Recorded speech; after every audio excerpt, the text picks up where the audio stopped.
Hi, I'm David. I own and operate Country Whatnot Gardens here outside of Rochester, Indiana, which is about an hour south of the Michigan state line. I grow 25 different species and varieties of bamboo, including the make and clone of our native Arundinaria gigantea. And Arundinaria gigantea shoots a little bit later, actually quite a bit later, than the Phyllostachys genus. And I wanted to show the new shoots that are coming up on this. And it's still shooting. It does have some that it put up earlier, several weeks ago. You can see one such shoot here that has gotten decently tall already and is starting to leaf out. And you'll notice about this is it does have some branches coming on, but if you compare that to an older culm, let's say this one back here that's a few years old, right here, you can see how much more branched this one is.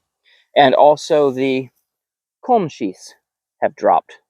It's a habit of gigantea to maintain the culm sheaths for quite a while, and then actually branch out in the culm's second year. You can see there's branches here, but it's not branchy like this.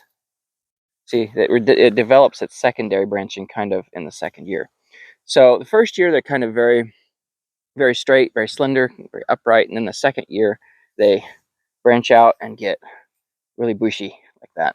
Still quite narrow. If I can get this separated out to show, still quite narrow. About this particular culm is a little over a hand width, maybe a couple hand widths wide there. Hand length widths wide, whichever way you want to say it, I guess. But anyway, overall, pretty narrow. And thing to remember, though, is that this is not an individual bamboo plant. People see this and they think, oh, it's very narrow and upright. I can cram it into a really narrow space. No. No, that's one piece of the plant. This is one plant. That is one plant. That's how big the plant gets. You shouldn't be putting big bamboo any place you wouldn't stick a big shade tree. Same rule of thumb. People see that and they think, oh, it's so narrow and upright. I can stick that in a really narrow spot in my yard or my garden or between buildings. No, please don't. It needs space. It needs space. All of these culms are interconnected by a root system. This is one plant. These are all connected. But anyway, I just thought I'd point that out. Here's some more example of how branchy it gets after its first year. But they will remain pretty narrow and upright here throughout their first year and then branch out. But it's normal for Arundinaria to be shooting this late. And you can see it doesn't spread out really far. There's some back here that's out a little bit further from the grove. There's a shoot right down there. There's some here.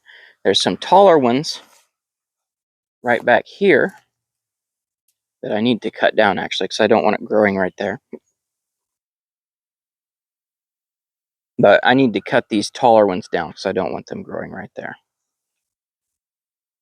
But you can see it doesn't spread out a long way. It's not growing back in there or over here. It's up closer to the grove there. But this is without a doubt my most cold hardy bamboo.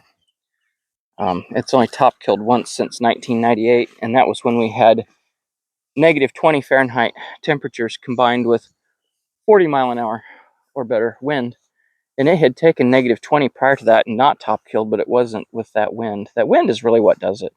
If you can shelter bamboo from the wind, you're good. You got it made. It's not really especially sheltered here. This west windbreak where our wind comes from over the winter is pretty sparse and lacking, unfortunately. But kind of more protected from the south.